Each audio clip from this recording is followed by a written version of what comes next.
দেখো বন্ধুরা, দীঘায় প্রথম দিন আমরা নেমে গেছি। তো আমরা স্টে করেছিলাম হচ্ছে নিউ দীঘাতে।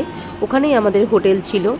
আর রাঁধুনি সবাই আমাদের একসাথেই এক গাড়িতে যাওয়া হয়েছিল, 3টে গাড়ি গেছিলো। আর এই দেখো আমাদের সব সুরবাণীর সদস্যরা রয়েছে। সবার সাথে সুরবাণী নিকেতনের সদস্যরা, সুরবাণী থিয়েটারের সদস্যরা সবাই রয়েছে এখানে। তো এখানে সবাইকে দেখো আমি একটু ভিডিও ক্যাপচার করার চেষ্টা করলাম। এরপরে আমরা চলে এসেছি, দেখো এসে পরই চলে এসেছি একদম নিউ দীঘাতে, সমুদ্র সৈকতে। আর থাকতে পারি আমরা চলে গেছিলাম 7:30টার মধ্যে পৌঁছে গেছি হোটেলে। ওখান থেকে আমরা লাগেজপত্র রেখে এবার চলে এসেছি আমরা সমুদ্রের পাড়ে। এত ভালো লাগছে, সকালবেলার থেকেই দেখো স্নানের কত ভিড়, একদম এত সুন্দর লাগছে। তারপরে ভিড়ের জন্য আমরা নামিনি, আমরা বলেছি যে পরে নামবো। তারপরে এবার কিছুক্ষণ পর খবর পেলাম যে জোয়ার হবে। এই যে ওদের আন্টি জলের বোতল টোতল নিয়ে দাঁড়িয়ে আছে।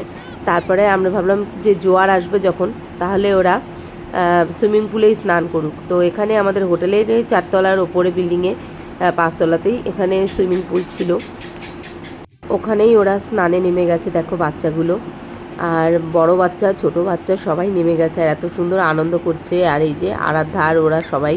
তারপরে তার সাথে চলছে সুন্দর সুন্দর মিউজিক চলছে। মিউজিকটা কপিরাইট হবে বলে আমি সাউন্ডটা বন্ধ করে দিয়েছি গানের, ওই জন্য দেখো ওরা খেলছে, ওদেরটা ভিডিও করছি। তারপরে পরে শুনলাম যে সমুদ্রে নাকি নামতে দিচ্ছে না, প্রচণ্ড জোয়ার এসছে। ওই জন্য কী করেছি, আমরাও নেমে গেলাম সুইমিং পুলে। দেখো আমরাও ভীষণ আনন্দ করছিলাম, বড়রাও নেমে গেছে। ওদিকে আরাধার বাবা রয়েছে, আরও সবাই খালি গায়ে গায়ে নেমে গেছে, সবাই ভীষণ আনন্দ করছে। তারপরে আমাদের যেহেতু রান্নার লোকও গেছিলো সাথে, সেই জন্য রান্নার লোক ওদিকে রান্না রেডি হচ্ছে, আর আমরা এদিকে স্নান টান করে ফ্রেশ হব। ফ্রেশ হয়ে এবার খেয়ে দিয়ে নেব। তো দেখো এদিকে আমরা একদম পোজ দিচ্ছি, ফটোর পোজ।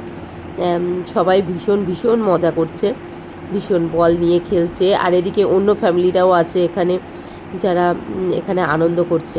তারপরে এবার আমরা খাওয়া দাওয়া করে একটু রেস্ট নিয়ে চলে গেলাম সন্ধেবেলা সমুদ্রের ধারে। তো এখানে আমি ওদের দুজনকে নিয়ে, সমুদ্রে যেহেতু ভাটা ছিল তখন সমুদ্রে আমি নেমে গেছিলাম, আমি এই দুজনকে নিয়ে এসেছিলাম। আর এইখানে দেখো তখন জলই ছিল না, অল্প জল। আমি বললাম চল তোদের একটু নিয়ে যাই, আর দিয়ে এবার ওদের একটু ভিডিও করছে। আর দুই বন্ধু ভীষণ মজা করছে, আর একসাথে এসে আরও মজা পেয়েছে। তো একটুখানি ভিডিও করছি, ভিডিও করে নিয়ে এত ভালো লাগছে। আর একটা সমুদ্রের একটা সুন্দর শব্দ, এদিকে তো আমাদের আরাধ্যা তো নেচেই নিল ভিডিও, মানে এত ভালো লাগছে, ওর আনন্দ করছে। আর আমিও এই যে দেখো, আমিও সন্ধেবেলার আমার ড্রেস, আর আমাকে কেমন লাগছে অবশ্যই জানিও। আমিও দেখো একদম চলে এসেছি ওদের সাথেই, ওদের নিয়ে যে চল ঘরে বেড়াতে এসে কি আর হোটেলে ভালো লাগে বলো। আর এই যে দেখো একদম ভীষণ আনন্দ করলাম, করে টোরে নিয়ে এরপরে চলে আসলাম আমরা হোটেলে। এখানে রাত্রিবেলা দেখো খাওয়ার ব্যবস্থা হয়েছে।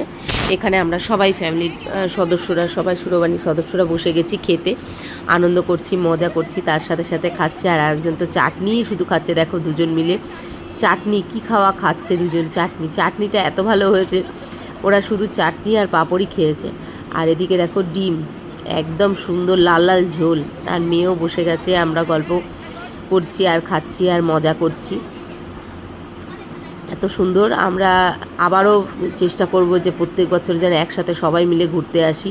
আর এই দেখো আমি একদম খাওয়ার ড্রেসে, একদম বাড়ির ড্রেসে চলে এসেছি, নাইটি পরে। আর এদিকে দিদিরা খাচ্ছে, দাদারা খাচ্ছে। আর এই যে দাদা তো সবাই চাটনি খেতে ব্যস্ত, গ্লাসে করে চাটনি খাচ্ছে।